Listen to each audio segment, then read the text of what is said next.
People didn't think I was human. They thought I came from outer space, man, from some spacecraft and landed down here and just formed Goggins from the rocks and the soul of the earth. No, that's not how it is, man. So I said, I'm gonna share a secret with you all. When I talk to people, like, I see where I'm at today, but I know where I come from. And it's kind of hard to almost separate that. I'm almost, not in a way I'm kissing my own ass, but I'm amazed at what a human being can actually do. So when I start talking to myself in the third person, it's strictly because I know that I literally made this human being out of just like a whole bunch of scraps. And I wasn't, I wasn't a mechanic. I wasn't a carpenter, so I didn't know how to do any of this. I wasn't trained in how to build a human being from nothing. Like my mom didn't train me, my dad didn't train me, life didn't train me. Well, life did train me. Yeah. Life did train me, correction. And I started putting this scrap metal together. I'm like, I wonder what the f***'s gonna happen. The first year I tried to do was all f***ed up. And after a while, I started learning more and more and more through pain and suffering. I started learning so much about stuff. Before I knew it, man, I built this beautiful car. I'm like, how the f*** did I do that? And I knew how, and I know how to do it because I have all the tools. Through all the failure I went through trying to build this person who's Goggins. I believe that most human beings are only living at about 40% of their capability.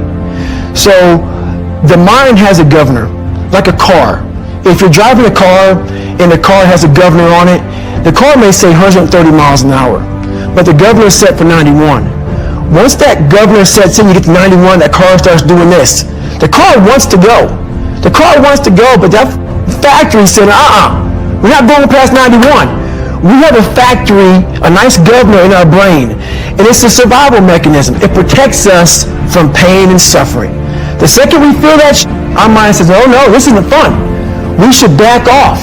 We should sit down, find something more comfortable. And there's something about the mind. The mind has the tactical advantage over you at all times. At all times of your life, the mind has a tactical advantage over you. Why is that? It knows what you're afraid of. It knows your insecurities. It knows your deep, dark lies. And it starts to push you away from that shit. It pushes you in a direction that is comfortable. The mind controls everything. So what I realized was that when I was growing up and I was 300 pounds and I got all fat and I got all insecure, I realized that my mind kept taking me in this direction. When things got uncomfortable for me, when I was facing my insecurities, I was facing my fears, my mind said, oh no, we have the tactical advantage. We just get you, separate you from this feeling of your life. It's all about feelings. We want the happy feeling. We don't want that feeling of this sucks. Why am I here? And you don't have any, so you can't answer those questions, so you leave. I started realizing that if in that moment you can answer those questions and you are now in charge of your brain versus your brain ruling you, that's where all that stuff comes from. So the 40% rule is all of that. You get to 40%, your brain says, we're done.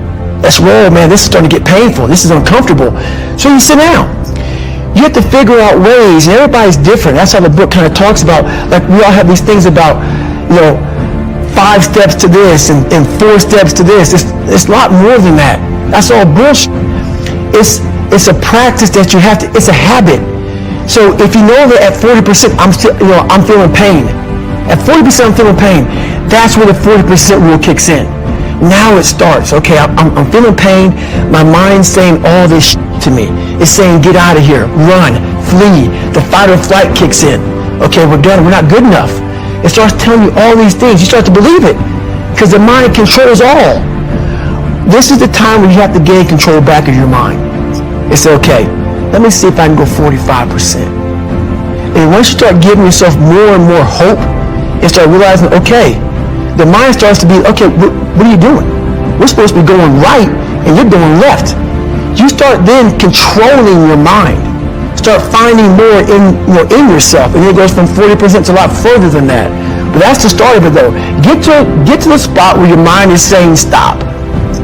Wherever that is, you gotta get there first, and then that's when that starts to work for you. You gotta control yourself in that moment. You made this decision to self-publish this book. Yes, sir. Right now, it's at like number 2 or number 3 on Amazon of all books. Right. That just doesn't happen with a self-published book. Well, that's been the story of my life. I see something that's quite off, quite not the same, and that's what I go for. This book is exactly who I am as a person.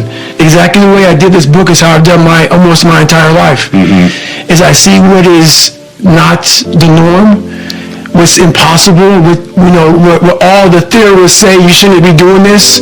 That's the wrong way to go. And I'm like, let me see if I can pull this shit off.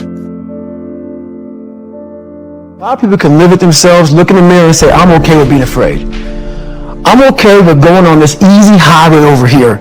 The easy highway has all these signs and directions how to get somewhere. And you have to first be uncomfortable with how you feel about yourself.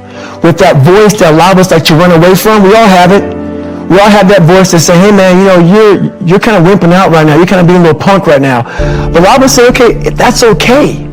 It's okay to tell these little white lies to ourselves. So we first have to face the real you. The real me is David Goggins. The real me is a guy looking at you right now saying, I don't want to be on this show right now because I used to stutter as a kid. And I'm afraid of that.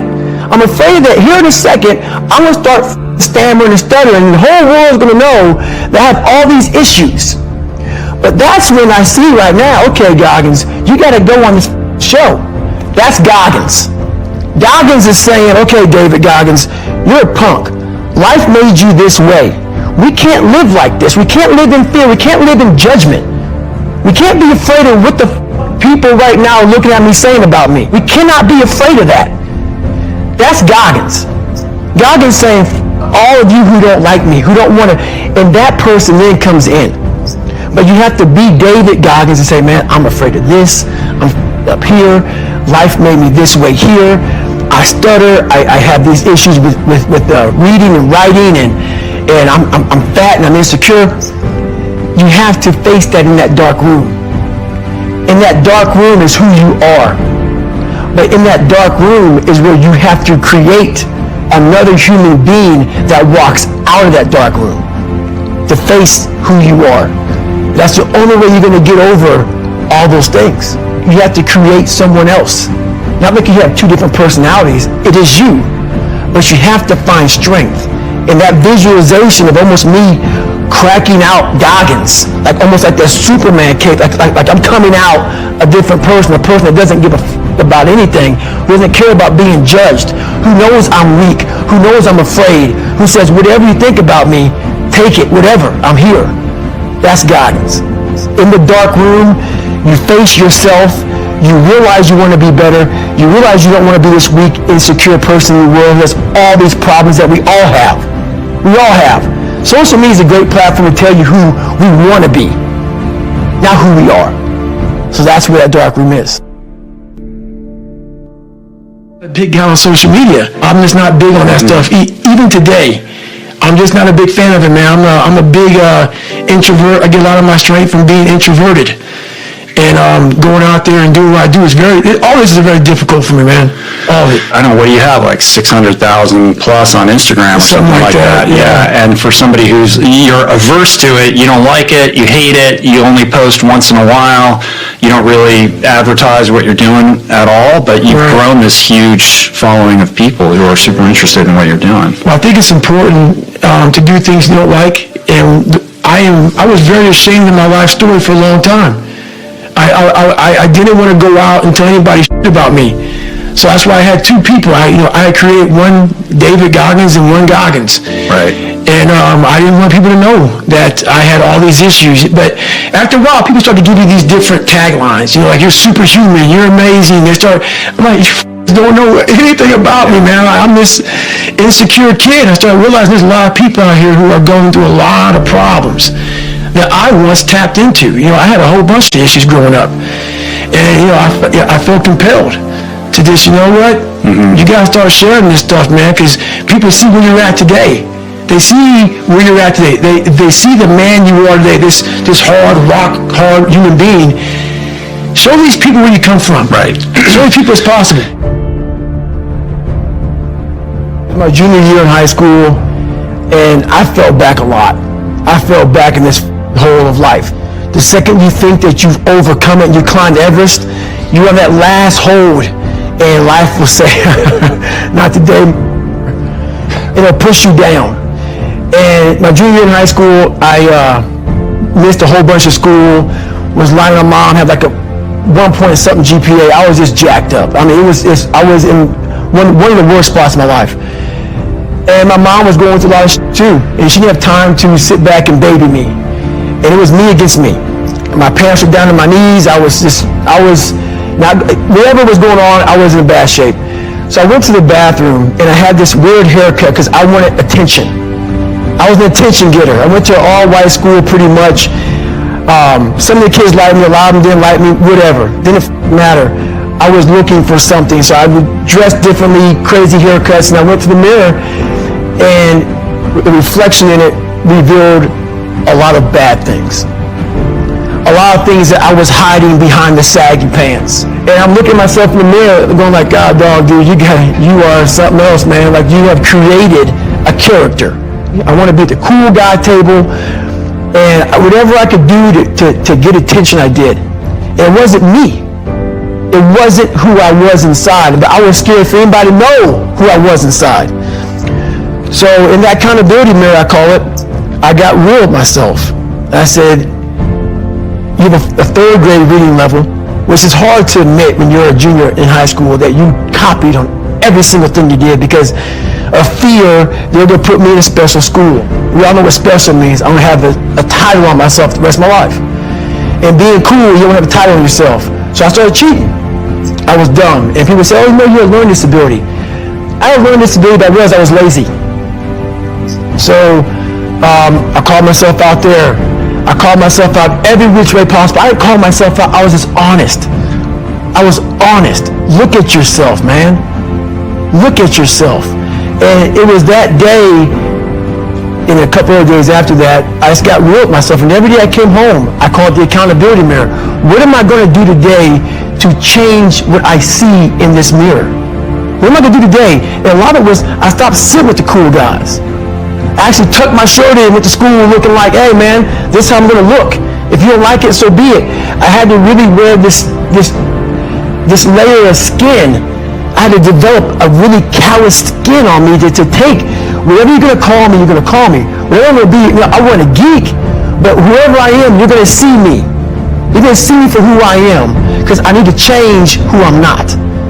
And that accountability just became raw. And I became fat over the years because I fell back in the hole. I called myself fat because I was fat. And people don't want to do that. They want to say, oh, don't call yourself fat. Don't call yourself dumb. If you're not real and raw with who you are, nothing's going to change. In this nice new world that we live in, we want to hear, you're just a little big. No, man, you might be fat. And it's okay to hear that from yourself and from everybody else. So that's where it started at. And it's raw. It gets ugly sometimes in me in the mirror, but I'm also proud of myself to be able to tell myself that and then fix what's in that mirror.